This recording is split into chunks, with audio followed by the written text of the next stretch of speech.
Hello दोस्तों, आप लोगों का स्वागत है आज के इस वीडियो में, जहां मैं आप लोगों को आज के क्वेश्चन पेपर जो हमारा साइंस का क्वेश्चन पेपर हुआ है, वो केमिस्ट्री का जो हमारा क्वेश्चन पेपर हुआ है उसका सेट कोट बी का आज यहां आंसर करवाने वाला हूं।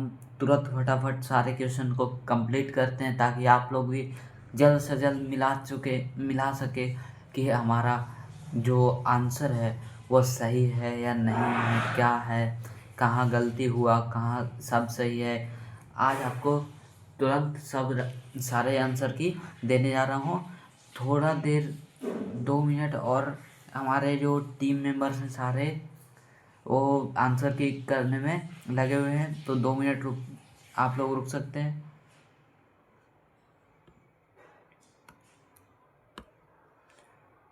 हाँ, देख आंसर आ चुका है। चलिए शुरू करते हैं। इसी के साथ हमारा जो ये हमारा 70 नंबर का होता है, जिसमें से कुल प्लस 70 प्लस 20 प्लस 6 यानी 96 नंबर के होते हैं। 70 नंबर का हमारा मार्क्स होता है, 35 नंबर ऑब्जेक्टिव और 35 सब्जेक्टिव। तो हम 35 नंबर में देखते हैं आप लोगों का कितना नंबर आता है। यहाँ पर आप लोगों का देख लेंगे हम कितना नंबर आता है। तो प्लीज़ वीडियो देखने के बाद कमेंट ज़रूर करें। आप लोग कमेंट नहीं करते, कमेंट डालने से डरते हो। क्या पता क्या होता है, आप लोगों का सही जाता है या नहीं जाता है, हम लोग को कोई पता नहीं चलता। पेपर ख़राब हो गया तो क्या हुआ, ये पेपर जो होता है वो आपका ज़िंदगी नहीं है।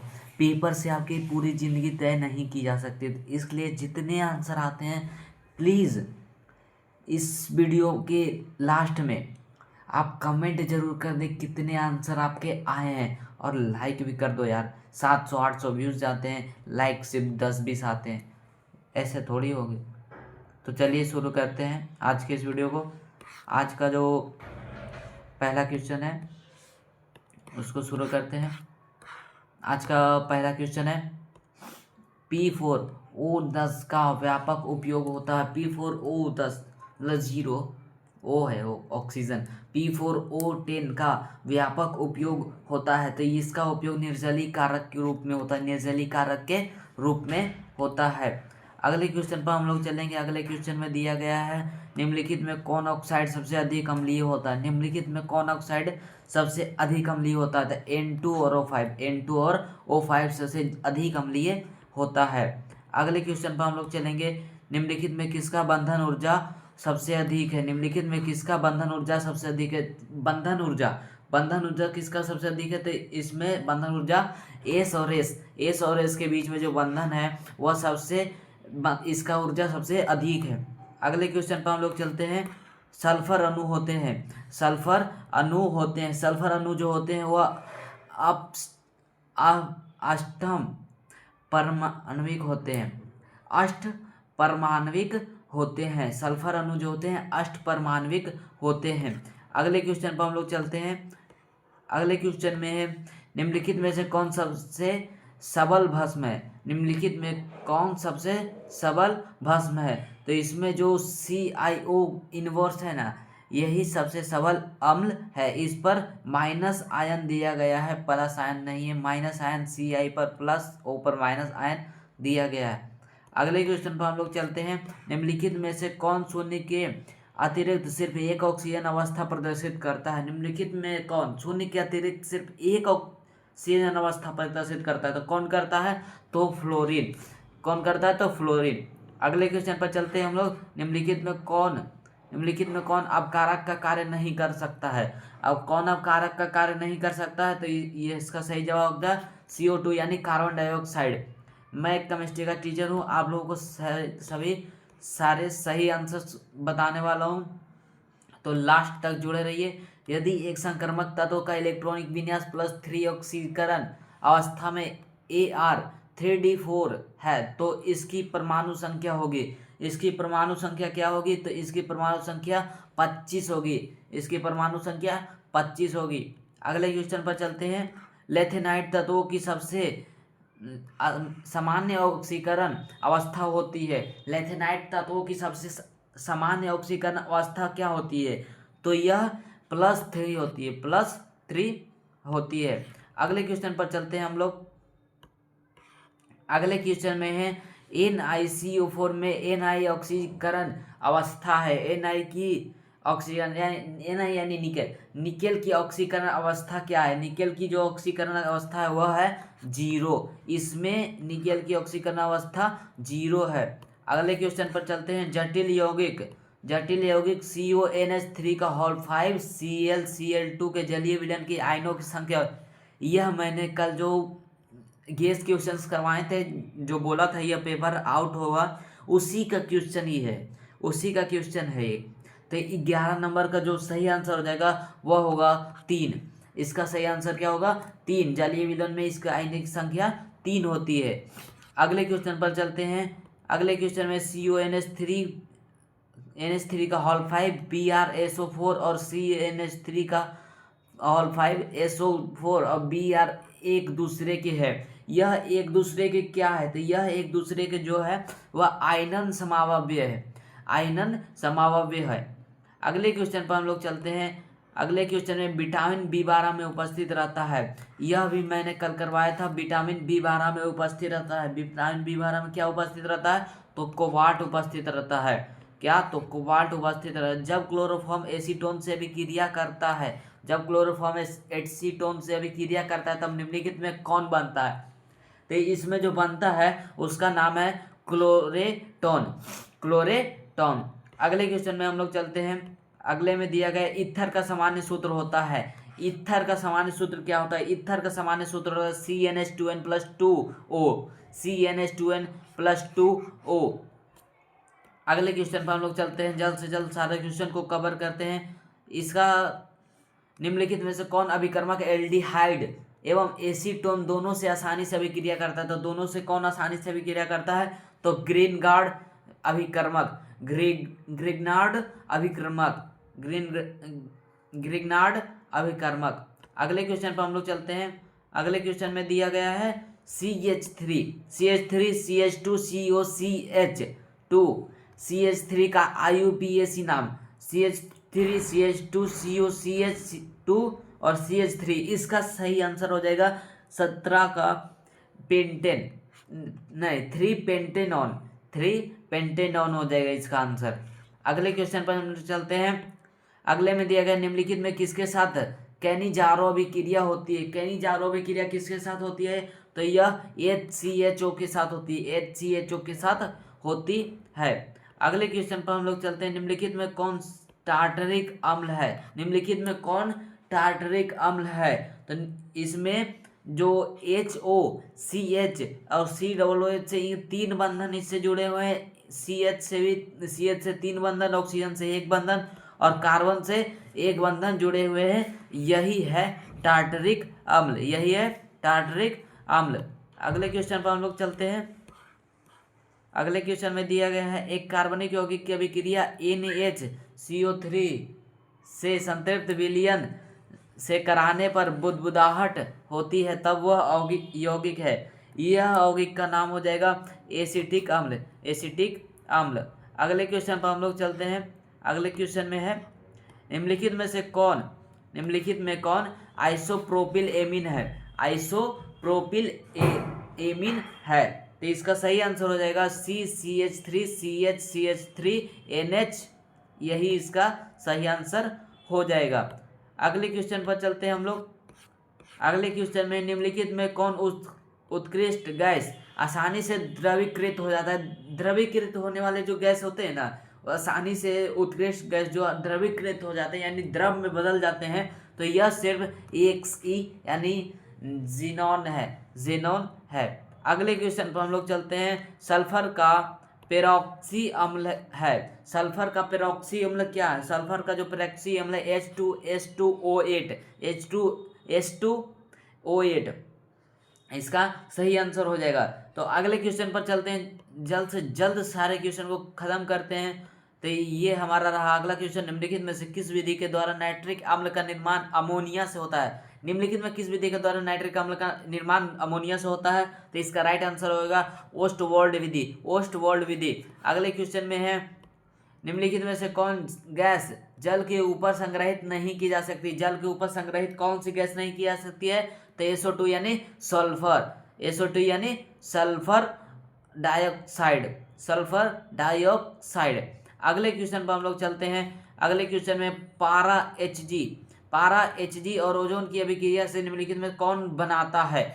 निम्नलिखित में से कौन बनता है? इन दोनों की अभिक्रिया से क्या चीज का निर्माण होता है? तो इससे HgO का निर्माण होता है। अगले क्वेश्चन में चलते हैं। क्लोरीन का विरंजक गुण का कारण है। क्लोरीन का विरंजक गुण का कारण क्या होता है? तो ऑक्सीकारक गुण।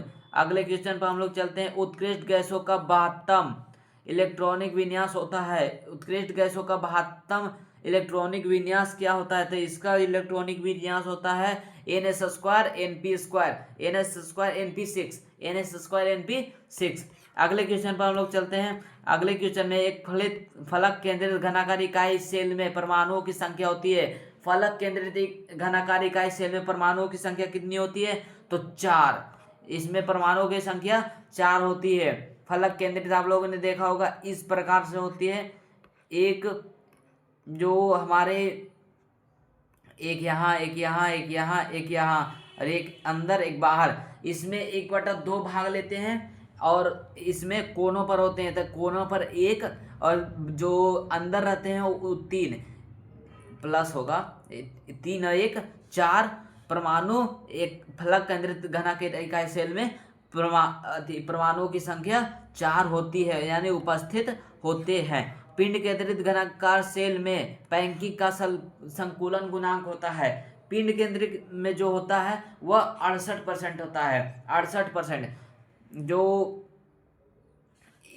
SCC में होता है, SCC में 52, BCC में 68, FCC में 74 और ECC में जो होता है वह 37% होता है। अगले क्वेश्चन में हम लोग चलते हैं।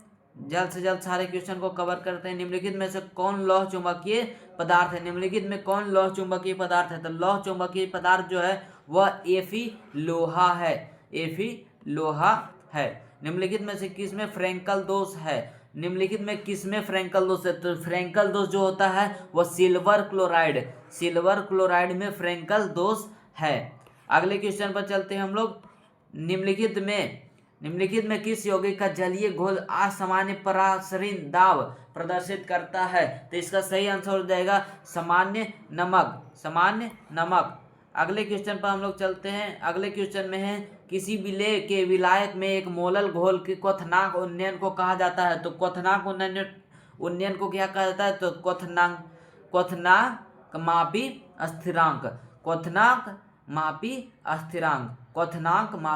स्थिरांक। अगले क्वेश्चन पर हम लोग चलते हैं। अगले क्वेश्चन में निम्नलिखित में किसके जलीय घोल का वाष्प दाब सबसे कम होगा? सबसे कम किसका होता है? तो सबसे कम जो होता है वह D0.1 MnH3PO4 का होता है। अगले क्वेश्चन पर हम लोग चलेंगे। वुड्स अभिक्रिया में एल्किल हैलाइड का अवकरण निम्नलिखित में से किसके द्वारा होता है? तो किसके द्वारा होता है? तो यह जो डी शुष्क ईथर की उपस्थिति में Na होता है उसके कारण होता है। अगले क्वेश्चन पर चलेंगे। यहाँ दिया गया एथिल ब्रोमाइड को एल्कोहलिक कॉस्टिक पोटास के साथ उबालने पर क्या बनता है? तो इसमें एथिलीन का निर्माण होता है। अगले क्वेश्चन पर चलेंगे हम लोग। 38 नंबर क्वेश्चन है। इतना +2 Na+RX शुष्क ईथर के साथ मिलकर क्या बनाता है? जो बनाता है यह बनता है उस अभिक्रिया को क्या कहते हैं? तो इस अभिक्रिया को जो कहते हैं उसका नाम है वुड्स फेटिंग अभिक्रिया। अगले क्वेश्चन पर हम लोग चलते हैं। अगला क्वेश्चन दिया गया है। निम्नलिखित में कौन सा अभिक्रमक एथिल एमीन से अभिक्रिया कर एथिल अल्कोहल बनाता है? एथिल अल्कोहल कौन बनाता है? तो इसका सही आंसर हो जाएगा HNO2। निम्नलिखित में से किसके कास्ट स्पिरिट कहा जाता है? निम्नलिखित में से किसे कास्ट स्पिरिट कहा जाता है? तो यह मेथिल अल्कोहल को कहा जाता है। यहाँ दिया गया है एक अल्कोहल के वाष्प को जब तप्त अपकृत तांबा के ऊपर से गुजारा जाता है तो एक एल्कीन बनता है। यह अल्कोहल क्या है? तो तो यह जो अल्कोहल है वह टर्सरी अल्कोहल है। अगले क्वेश्चन पर हम लोग चलते हैं। अगले क्वेश्चन में फिनॉल निम्नलिखित में किसके साथ एक विशेष रंग का यौगिक बनाता है? तो किसके साथ बनाता है? तो यह जो है FeCl3 का जलीय विलयन के साथ एक विशेष रंग बनाता है। अगले क्वेश्चन में चलेंगे हम लोग। 234.2 ग्राम चीनी के जलीय घोल में 34.2 ग्राम चीनी है, तो घोल का मोलल सांद्रण क्या होगा? मोलल सांद्रण जो इसका हो जाएगा वह 0.5 हो जाएगा। मोलल सांद्रण इसका 0.5 हो जाएगा। अगले क्वेश्चन में है निम्नलिखित में कौन समीकरण फैराडे के विद्युत अपघटन संबंधित प्रथम नियम को व्यक्त करता है? तो कौन प्रथम नियम को व्यक्त करता है? तो इसका सही आंसर हो जाएगा B m = C × इस अगले क्वेश्चन पर चलते हैं हम लोग। तनुता बढ़ाने पर किसी विद्युत अपघट्य का विशिष्ट चालकता, जो विशिष्ट चालकता होता है वो बढ़ता है, घटता है, स्थिर रहता है, क्या होता है? तो यह घटता है। किसी का तनुता बढ़ाने से इसका विशिष्ट चालकता घटता है। अगले क्वेश्चन पर चलेंगे हम लोग। अगले क्वेश्चन में है A, B, C और D धातुओं के मानक अवकरण विभव क्रमशः इतना इतना इतना और इतना वोल्ट है। इनमें किस धातु की अवकरण क्षमता सबसे अधिक होगी? सबसे अधिक क्षमता किसकी होगी? तो मैं बता देना चाहता हूँ कि जिसका वोल्ट अधिक होगा उसका अवकरण क्षमता भी सबसे अधिक होगा। तो ए जो -3.505 है, इसकी जो क्षमता होगी, अवकरण क्षमता सबसे अधिक होगी। अगले क्वेश्चन पर चलते हैं हम लोग। निम्नलिखित में कौन द्वितीयक सेल है? द्वितीयक सेल कौन सा है? तो द्वितीयक सेल जो है वह लेड स्टोरेज बैटरी है। लेड स्टोरेज बैटरी है। अगले क्वेश्चन में चलते हैं। 48 निम्नलिखित में से कौन अभिक्रिया के वेग के ताप को प्रभाव को व्यक्त करता है? तो कौन व्यक्त करता है? तो आर्हेनियस समीकरण। अगले क्वेश्चन में चलते हैं। अगले में दिया गया निम्नलिखित में कौन प्रथम कोटि की अभिक्रिया नहीं है? कौन प्रथम कोटि की अभिक्रिया नहीं है? तो इसमें ऑप्शन बी इसका राइट आंसर हो जाएगा। अगले क्वेश्चन पर चलते हैं हम लोग। अगले क्वेश्चन में क्या दिया गया है? निम्नलिखित में कौन पदार्थ पाइसी कारक का कार्य करता है? कौन पाइसी कारक का कार्य करता है? तो जो पाइसी कारक का कार्य करता है ना, वह सिर्फ साबुन यानी सोप करता है। अगले क्वेश्चन पर हम लोग चलते हैं। अगले क्वेश्चन में दिया गया निम्नलिखित में से कौन जैव उत्प्रेरक है? निम्नलिखित में से कौन जैव उत्प्रेरक है? तो जैव उत्प्रेरक कौन है? तो एंजाइम। कौन? एंजाइम। अगले क्वेश्चन पर हम लोग चलते हैं। अगले क्वेश्चन में दिया गया निम्नलिखित में से कौन आकार चयनात्मक उत्प्रेरक है? कौन आकार चयनात्मक उत्प्रेरक है? तो इसका सही आंसर जो हो जाएगा वह होगा D JSM5। अगले क्वेश्चन पर हम लोग चलते हैं। अगले क्वेश्चन में है थर्माइट विधि में अवकारक है। थर्माइट विधि में अवकारक क्या है? थर्माइट विधि में जो अवकारक होता है वो होता है एल्यूमिनियम। अगले क्वेश्चन पर हम लोग चलते हैं। अगले क्वेश्चन में दिया गया है निम्नलिखित में किस धातु का निष्करण तनु साइनाइड विलयन के उसके अयस्क के निक्षालन से प्राप्त किया जाता है? तो क्या प्राप्त किया जाता है? तो इसका सही आंसर जो हो जाएगा वह हो जाएगा सिल्वर। सही आंसर सिल्वर हो जाएगा। हड्डियों का मुख्य संगठक है। हड्डियों का मुख्य संगठक क्या है? तो इसका जो मुख्य संगठक है वह है Ca3PO4 का हॉल 2। अगले क्वेश्चन पर हम लोग चलते हैं। अगले क्वेश्चन में दिया गया है निम्नलिखित में किस धातु का निष्कर्षण उसके अयस्क के विद्युत अपघटन से नहीं होता है? तो इसका जो सही आंसर हो जाएगा वह हो जाएगा, इसका जो सही आंसर होगा वह होगा Fe लोहा। अगले क्वेश्चन पर हम लोग चलते हैं। अगले क्वेश्चन में दिया गया है निम्नलिखित में किस विधि से मेथिल एमीन बनाया जाता है? किस विधि से मेथिल एमीन बनाया जाता है? तो यह जो है हॉफमान ब्रोमाइड अभिक्रिया से बनाया जाता है। अगले क्वेश्चन पर है माल्टोस के जल अपघटन से प्राप्त होता है। माल्टोस के जल अपघटन से क्या प्राप्त होता है? तो इसमें ग्लूकोज के 2 अणु प्राप्त होते हैं। अगले क्वेश्चन पर हम लोग चलते हैं। अगले क्वेश्चन में दिए गए निम्नलिखित में से कौन एक वृहत अणु नहीं है? कौन एक वृहत अणु नहीं है? तो इसका सही आंसर हो जाएगा सी पामिटेट। अगले क्वेश्चन पर चलते हैं हम लोग। निम्नलिखित में कौन ज्विटर आयन बनाने में समर्थ है? कॉन्जुइटर आयन बनाने में समर्थ है? तो इसमें AH2N CH2COOH हो जाएगा आंसर। अगले क्वेश्चन पर हम लोग चलते हैं। निम्नलिखित में किसका उपयोग प्रतिऑक्सीकारक के रूप में होता है? प्रतिऑक्सीकारक के रूप में किसका उपयोग होता है? तो साइट्रिक अम्ल का, साइट्रिक अम्ल का। अगले क्वेश्चन में चलते हैं। राइबोफ्लेविन निम्नलिखित में से किसका रासायनिक नाम है? किसका रासायनिक नाम है? तो यह विटामिन B2 का रासायनिक नाम है। अगले क्वेश्चन पर चलते हैं हम लोग। निम्नलिखित में से किसका उपयोग उपशामक के रूप में होता है? उपशामक के रूप में किसका उपयोग होता है? तो ए ल्यूमिनल का होता है, ए ल्यूमिनल का होता है। अगले क्वेश्चन में चलते हैं हम लोग। अभिक्रिया AA प्लस BB उत्पाद के लिए -DA/dt बराबर होता है। किसके बराबर होगा?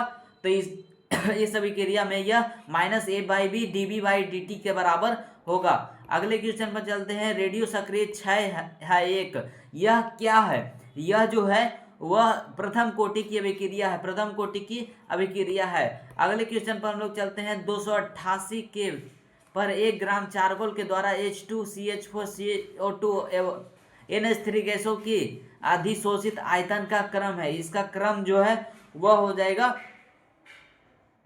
इसका जो क्रम होगा वह होगा NH3CO2 CH4 और H2। अगले क्वेश्चन पर हम लोग चलते हैं। अगले में दिया गया है